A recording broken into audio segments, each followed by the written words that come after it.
tal, chicos? Bienvenidos a otro episodio de Teolos, un podcast enfocado en hablar de nuestro Señor Jesucristo, de poder hablar de cómo aplicar el discernimiento bíblico hacia la cultura y las diferentes situaciones que vivimos día con día. Yo soy Mario Saucedo, me encuentro con mis hermanos Antonio Sandoval y Alonso Rangel, y vamos a continuar con esta serie de relaciones. Vimos en el capítulo pasado sobre dos parejas que fueron Jacob y sus esposas y David y Betsabé. Conocimos cuál fue el motivo por el cual ellos se sintieron atraídos hacia, en este caso, David con Betsabé y Jacob con Raquel, y fue principalmente un tema físico, apariencia únicamente, no fue algo espiritual, y pudimos ver muchos más principios que como cristianos nos dan muchas dudas en este tema y que necesitamos dilucidar. Ahora vamos a entrar con las siguientes dos parejas, que en este caso habíamos dejado una inconclusa, que fue Ezequiel y su esposa, y vamos a hablar un poco más, en este caso, de Esaú. Entonces, pues entremos de lleno ya a lo que es el episodio. No sé, chicos, ¿qué me quieren decir de Ezequiel? Tenemos muy poquita información de Ezequiel y su esposa, realmente. Y miren, el motivo por el cual queremos mencionar a esta pareja es uno muy importante que lo voy a decir al final de esta breve introducción, ¿no? ¿Dónde se encuentra Ezequiel y su esposa? Están en un momento ya en que Israel está en una apostasía, se puede decir. Están apartándose de la ley de Dios. Y Ezequiel como profeta, pues habla en nombre de Dios, ¿no? Dios le habla directamente y él tal cual hace lo que Dios le dice. Bueno, pues lo que vemos en su vida es que el Señor le habla y le dice que le va a quitar lo que más ama en el mundo, y termina siendo eso su esposa. Nada más que hay unas ciertas cosas que tiene que hacer Ezequiel para llevar a cabo el propósito de Dios. El Señor le dijo que no puede hacerle luto a su esposa, que no puede vestirse de nada, no puede sacar lágrimas. Haz de cuenta que nada pasó. Y eso lo tiene que hacer a la vista de todo Israel, de que todo el mundo se dé cuenta, para que ellos pregunten: oye, todo el mundo sabe de que quien tú más amas es a tu esposa, y nos acabamos de enterar de que ha fallecido. ¿Por qué no haces luto? Ahora, con esto mismo en mente, la gente sabe que todo lo que haga Ezequiel es porque Dios lo está diciendo o le ordenó que lo hiciera de tal manera. Y bueno, el motivo es que Dios está fúrico con ellos, al grado de que los va a desterrar. Y no va a haber en que él, siendo el esposo, y Israel siendo la esposa, en que él vaya a hacer luto por su esposa. Bueno, he ahí el contexto del texto, ¿no? Ahora sí, ¿por qué queremos mencionar esta pareja? En la sociedad de hoy, en los cristianos, se eleva en gran manera cómo perciben el matrimonio. Y creo que Ezequiel y su esposa lo conciben de la mejor manera. Y es, ellos viven para Dios. Aun si Dios quieras que muera tu esposa, la persona que más ama en el mundo, tú vives para agradar a Dios. Tú vives para la gloria de Dios. Aunque esto te esté dando una orden de no puedes ni siquiera llorar por ella, aunque sea algo que en verdad te está rompiendo el corazón, tú primero vives para Dios antes que para llorarle a tu esposa. ¿Qué quieren decir aquí? Y fíjate, es algo que se pasa mucho. Además, creo que los más jóvenes que yo incluso, ¿no? Incluso los de mi edad, que decimos eso, pero otra vez como que no tenemos en cuenta de lo que implica. O sea, de las implicaciones de lo que estamos diciendo, de lo que Dios nos manda a través de su palabra, que es para su gloria. Y, y nos dejamos guiar más bien por superficialidades, por cosas que decimos, esto se ve peligroso. Por ejemplo, me gustaría hacer mención de una pregunta que teníamos en la encuesta y, y era referente a si las personas consideraban que alguien que está lidiando con un pecado en específico debería casarse y cuál podría ser este, ¿no? Son dos preguntas. Entonces, la mayoría de la gente dijo que no. Si una persona anda lidiando con algo en específico, no se puede casar. Y lo que ellos creían que era motivo para no casarte era, en su mayoría la gente puso problemas con la pornografía, ¿no? Entonces, ¿a qué quiero llegar con esto? Que nos estamos dejando guiar por cosas bien que pueden sonar despampanantes y podemos decir, no, pues una persona que anda con ese problema, definitivamente, ¿cómo va a tener una esposa? ¿Cómo va a tener un esposo? Porque también hay mujeres que lidian con ese pecado. Pero siempre vamos a batallar con un pecado en específico. Esto no quiere decir que somos unos anarquistas y que le vamos a dar rienda suelta a nuestros gozos como si fuéramos una especie de, eh, creo que son hedonistas, no recuerdo muy bien.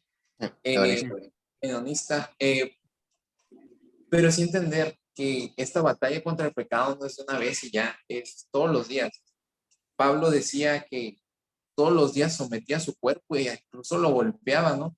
Para no dejarse influenciar por esa ley del pecado que habita en ese cuerpo.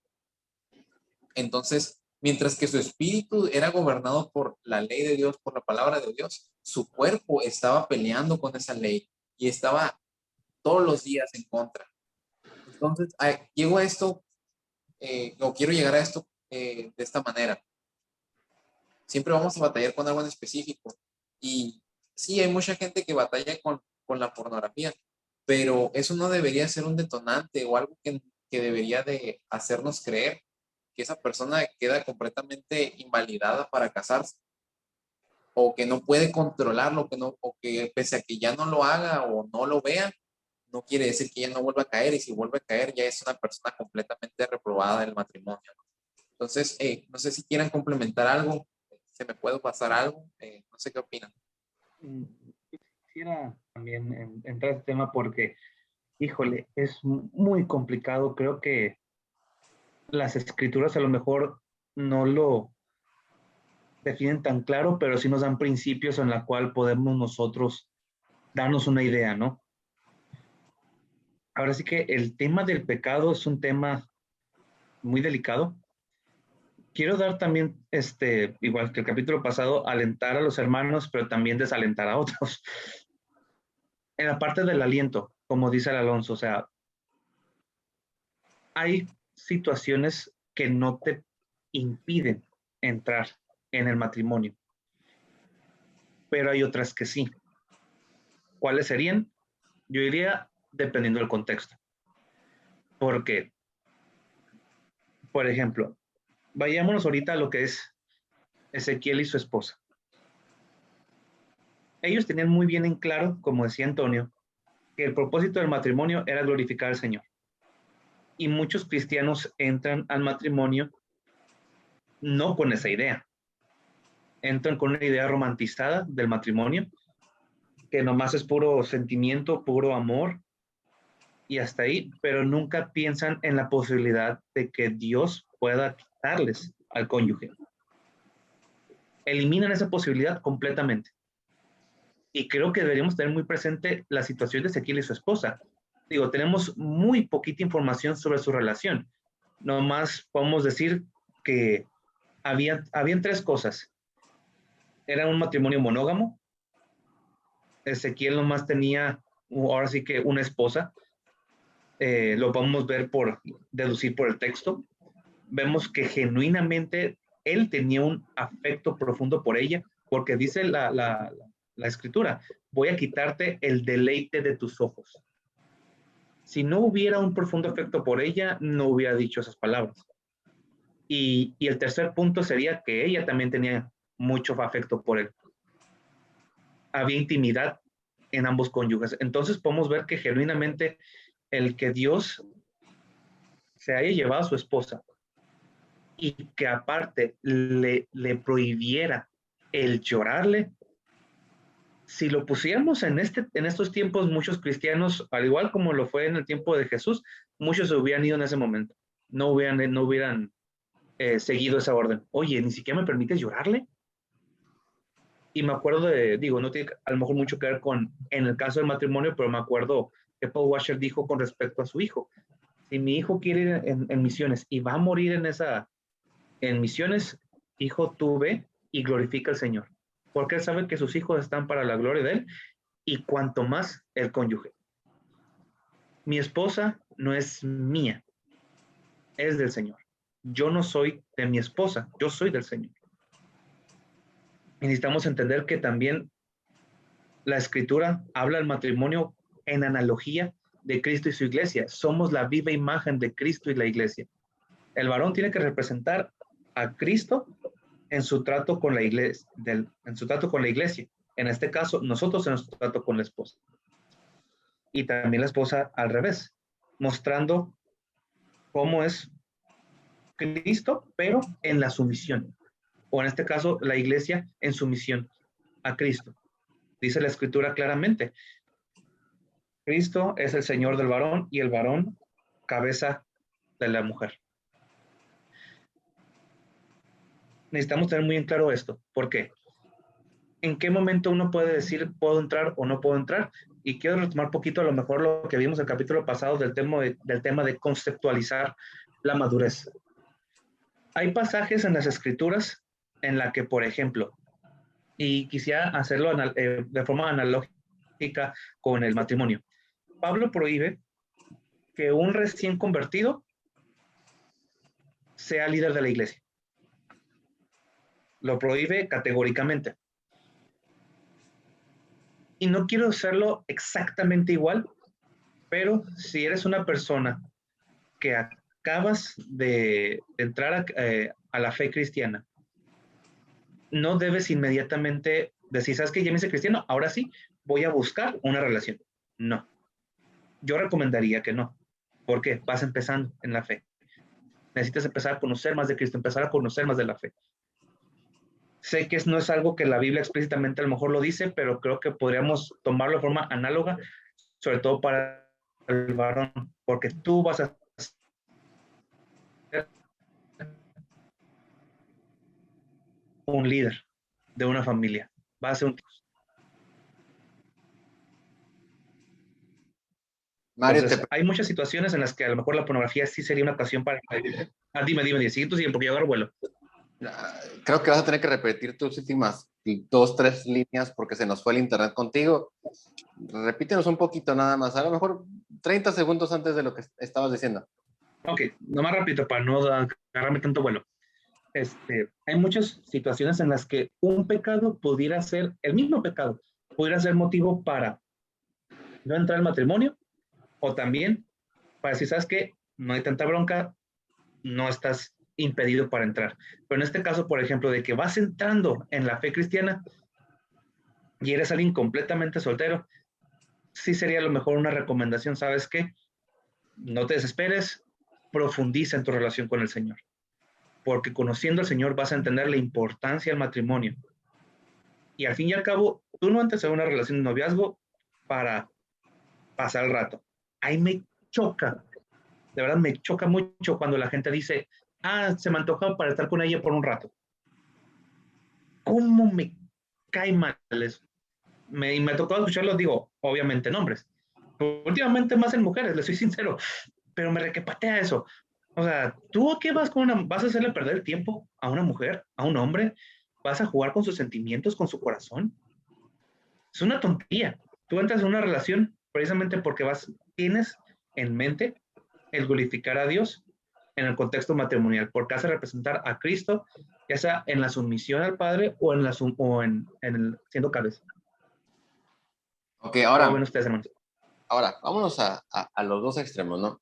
Hablaste ya de los nuevos en la fe, Apoyo totalmente lo que dices, ¿no? De un recién convertido no tiene, no es que no tenga, no es que no pueda, más bien es meramente una recomendación y cada persona se debe tratar con casos específicos, ¿no? No podemos ser generales, pues. Tenemos que conocer todas las variables de cada situación para determinar, tú tienes que actuar de esta manera, pero en verdad creemos que cuando alguien es nuevo en la fe, se maravilla por todo.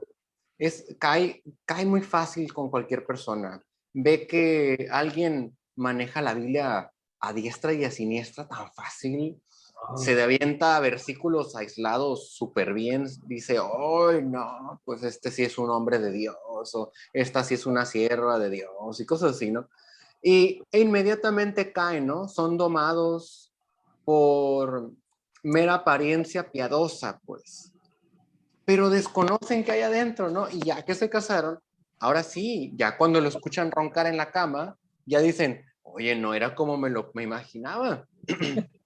este, ven cómo es la actitud de la mañana y de la noche, y durante todo le dicen, oye, lo que me vendiste durante estos minutos que yo te miraba, no era así, la verdad, ¿no? Tenemos que ver este ejemplo de Ezequiel con su esposa, de que Ezequiel no le renegó a Dios, ¿eh? No fue como, espérame tantito, a ver, ¿cómo que me vas a matar a la esposa casi casi? No, o sea, tú dices, Señor, yo vivo para ti. Sabemos, perdón, que cuando alguien encuentra esposa, es una bendición de parte de Dios. Yo estoy seguro que Ezequiel, por ser profeta, sabía esa verdad y decía, wow, o sea, el Señor me ha provisto una esposa. Pero también Dios dio y Dios quitó. A Él la gloria. Tenemos entonces que buscar eso entonces cuando somos recién convertidos, esperar un poquito de madurez. Ahora, los que ya tienen tiempo en la iglesia, que ya tienen la silla marcada ya, que es propiedad suya, muévanse. Tampoco esperen a que vean la obra terminada en una mujer o en un hombre para que digan, ahora sí, ¿no? Ya se supo todo el Salmo 119 de memoria, creo que ya es apto o es apta. No, no, no, no va por ahí. El matrimonio es un caminar de la mano con Dios y Dios te está madurando juntamente con tu esposa y con tu esposo. Eso. ¿Mande? También me gustaría complementar eso que dices, recordando también otra pregunta que estuvimos en la encuesta, ¿no? Que había dos respuestas, también por opción múltiple, y la pregunta iba más o menos a, como, ¿consideras que Dios en su soberanía te proveerá sí o sí de la persona indicada para ti? Y había dos respuestas, como ya lo comenté, y una era sí, Dios es soberano y me proveerá de la persona indicada, aun si yo no me moviera.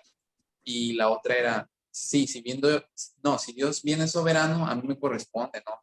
Yo tengo la responsabilidad de buscar a esa persona. Y a mí me gustaría abordarlo desde la perspectiva, ya para que tú puedas compartir, que no debemos de echarnos en nuestros lares y decir, ahorita me va a caer del cielo, ¿no?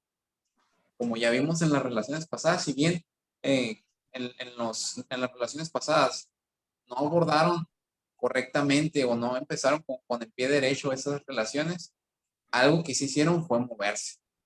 Entonces, Antonio, ¿quisieras comentar algo? Para agarrar a otra pareja, digo, ¿no? Veamos lo que tú dices en función de Esaú. Ahora sí, dale. Sí. Él fue tan lleno de fe que se buscó tres esposas, ¿no? Entonces, Es derrumbar todos los muros de sí, todos él de lados. verdad es un ejemplo. No, pero podemos verlo de ese lado. Entonces, vemos a Esaú que de cierta manera estuvo motivado para buscar incluso el favor de su padre, ¿no? Y que esa fue una motivación para decir, oye, pues, si a mi hermano lo bendijo, pues yo también voy a ser bendecido, ¿no? Buscando 3 esposas. Entonces, si bien él sí se movió, de más diría yo, tomemos lo bueno de ahí y quitemos lo malo, como dice la palabra. Nos tenemos que mover correctamente a la luz de las escrituras. No buscando esperar a que nos llegue. No esperando ahí, pues aquí me muevo, ¿no? El perezoso así es, y lo dice Proverbios, el perezoso se queda en sus lares, se queda tranquilo, mientras que la hormiga trabaja.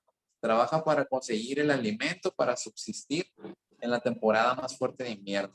Nosotros tenemos que trabajar. Dios nos tiene que ver que estamos trabajando, que estamos haciendo algo, que no nada más la vemos y decimos, Dios me la va a dar mañana, ¿no? Espera que te llegue como si fuera un pedido de Amazon, ¿no? Te va a Sí, tocar a tu casa y va a decir, oye, fíjate que soy tu esposa. Bienvenida, pásale. sí, adelante, mañana nos casamos, ¿no? Entonces, yo creo que uno como soltero, yo hablando por mi poca experiencia, es algo que comúnmente se nos dice. Incluso volviendo a la encuesta, hicimos una pregunta, ¿cuál es la frase que más has escuchado que te han dicho de alguna manera como apoyo o recomendación para buscar pareja? Espera en los tiempos de Dios. Espera a que si es tuya, nada ni nadie te la va a quitar, ¿no? Aguarda en Dios, fíjate cómo es y en su momento ve y habla con él, ¿no? Pero pues, cuando llega su momento, mañana, ahora, pasado, ¿no? Entonces, creo que a veces idealizamos tanto y nos llenamos tanto de frases, de experiencias que posiblemente a algunas personas les sirvieron, pero como comentaba Antonio y Mario, cada caso es particularmente diferente. No podemos generalizar, no podemos decir, si me espero va a llegarme como a fulanito, como a tal persona. No, tú tienes que hacer lo que la Biblia te puede arrojar y que si es correcto y va en conformidad a la palabra de Dios, adelante, ¿no? Pero créeme que yo pienso y yo considero que el quedarte estático no es la mejor manera para buscar el favor de Dios y la bendición de Dios como lo es un esposo, hablando como hombre y como soltero. Oye, y luego velo, pregúntale a todos los que están casados, cristianos o no cristianos, pregúntales, oye, ¿tú crees que Dios es soberano? ¿Tú crees que, bueno, sí, todo el mundo cree en Dios, ¿no? ¿Tú crees que Dios es soberano? Y creo que muchos van a decir, sí. Ok, ¿el Señor te mandó a tu esposa o a tu esposo a tu casa? Nadie te va a decir, sí, nadie. Es más, Mario y yo te puedo decir, no es cierto, cada quien tuvo que hacer su lucha, conquistar a nuestras esposas para que ellos nos dijeran el sí. No fue como de que la vimos y, ¿sabes qué? Pues nos casamos. Está bien, vamos. No, claro que no. Vémoslo aquí con Esaú. Esaú quiso casarse con 2 mujeres que no eran digamos que de linaje preferente de los papás. Entonces, pues eso trajo amargura a, a Isaac y a Rebeca, ¿no? Entonces, híjola, pues veo que mis papás están tristes conmigo porque escogí unas esposas que como que no les gusta, ¿no? Pues ni modo, agarrar una tercera. O sea, aún él, sabiendo quién es Dios, no le importó haber agarrado unas que no eran de la tribu correcta, pues ahora sí agarra uno de la tribu correcta y ya, ¿no?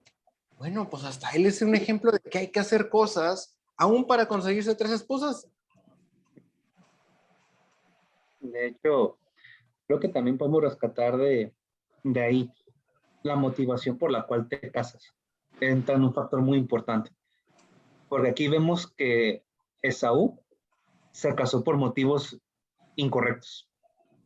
Primero, porque tenía muy en claro, ahora sí que había, había una, cuando a Isaac le dijo a Jacob con quién, no le dijo con quién, pero dónde debía buscar,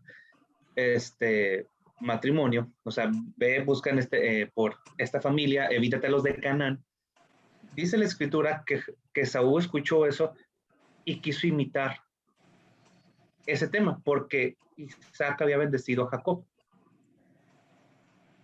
El motivo por el cual Esaú se casó con la tercera esposa no fue por atracción o amor realmente, fue porque precisamente quería la bendición por parte de Isaac.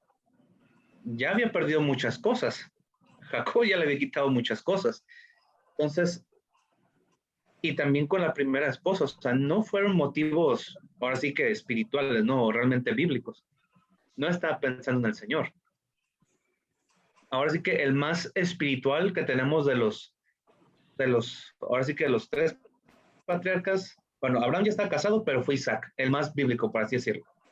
Porque Saúl y Jacob fueron básicamente, Esaú por querer la bendición y Jacob porque dice, ay, se me hizo guapa la muchacha esa. Y creo que es donde entra también un factor muy importante. ¿Por qué te estás casando? Quiero también dilucidar un poquito la pregunta que estaba diciendo está diciendo Alonso.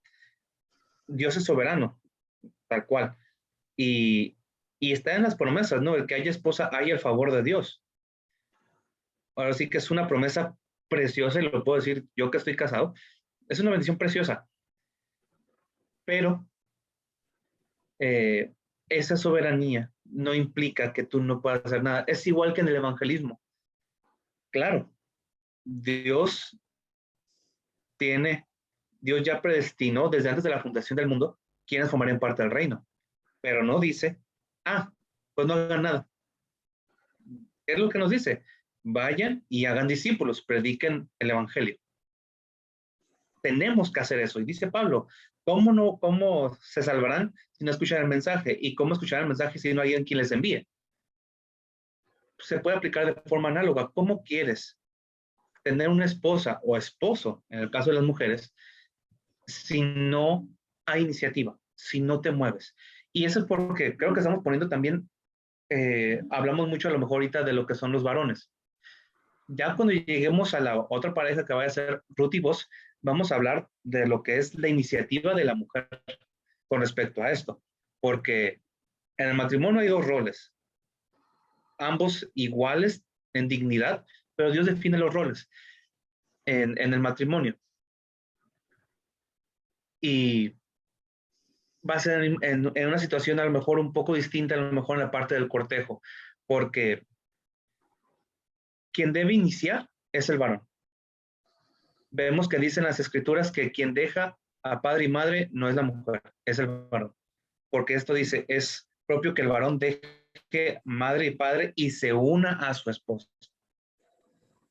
Entonces, ahí debe haber iniciativa por parte de la mujer también. No significa, pues yo me voy a quedar de brazos cruzados y voy a esperar a que llegue el muchacho y que él me conquiste. No, porque también sé que puede haber muchachas que digan, es que, o sea, y si yo no hago nada y nunca voy a hallar esposo, y efectivamente, si también no te mueves, no vas a hallar esposo. Entonces, ya en la siguiente pareja vamos a hablar un poco más de eso, pero sí quiero alentar también a aquellos que a lo mejor pudieran ser un poco más tímidos. O sea, Dios es soberano y Dios va a honrar los pequeños pasos que tú des. No te preocupes, o sea, no digas, tengo que ser el hombre más carismático, el hombre más, con la mayor lana, con la mejor presencia, saberme todo el Salmo 119 o de Génesis Apocalipsis, la Biblia de memoria. No. Esa es la parte que nos debe alentar como cristianos, sobre todo aquellos que podían batallar con la seguridad. Y es que Dios es soberano. Tú toma tus pasos, haz tu esfuerzo, Dios lo va a honrar. Pero toma iniciativa. Esa es la parte que necesitamos dejar en claro porque los patriarcas creo que hasta se sobrepasaron de seguridad. Sí. Bueno, yo nada más quiero que meditemos en una pregunta clave, ¿no? Y es, ¿qué hizo Dios? ¿Qué hizo Dios con estas dos parejas? Bueno, con la primera ya vemos la conclusión a la que quiso llevar Dios este matrimonio. Pero ahora, con Esaú y sus esposas, ¿qué hizo Dios? Muchas personas creen que Dios solamente va a permitir que te cases con la persona correcta. Solamente. Pues aquí tenemos a un Esaú que conocía quién es Dios, pero él decidió casarse con personas y con dos que no eran las correctas. Él decidió de una manera de, pues yo creo que ella está bonita, yo creo que ella me cae bien, yo creo que ella tenemos no sé qué, qué sé yo, y decidió casarse con dos, porque una no le fue suficiente. Y luego todavía, para quedar bien, se casa con la tercera. Ahora, quiero hacer la pregunta de, ¿y Dios qué hizo? Le dijo, lo detuvo, le susurró al oído, oye, Saúl, no hagas eso. No, Dios solamente se quedó como un espectador, viendo cómo un ser humano hace cosas que no son correctas. Y Dios permitió que Saúl hiciera tales cosas. A lo que voy en lo práctico es, tú puedes ser un Esaú, tú te puedes equivocar. No creas que porque encontraste a una mujer muy bonita o a un hombre muy atractivo, le viste algo, ese detalle carismático, ese detalle único según, ya con eso, ¿no? No son así las cosas. No porque Dios permita que tú te cases con alguien significa que tu matrimonio es bendecido. Lo vemos con Esaú, pero también tienes que tener en consideración cuáles son las características, qué es lo que Dios quiere que tú busques. Y no solamente que tú busques, creo que hay más mandatos en que tú tienes que cambiar antes de tú cambiar a tu pareja. Y pues bueno, se nos acabó el tiempo y bueno, con esto concluimos. Ahora sí que dejamos al aire para que quedes meditándote hasta el siguiente lunes. ¿Qué ha hecho Dios con cada pareja que hemos hablado? ¿Cómo lo que te han dicho sobre las parejas lo puedes ver realmente que sucede en la Biblia? Porque tiene que quedarte claro algo, y es que tu dogma, tu doctrina de cómo ver el matrimonio y las relaciones de pareja no es por lo que la costumbre o lo que hoy se diga, sino que por lo que Dios dijo y ya estableció en la Biblia. Según lo escrito en la Biblia, es lo que nosotros y tú como cristiano tienes que basarte. Pues bueno, Dios les bendiga, nos vemos entonces el próximo lunes.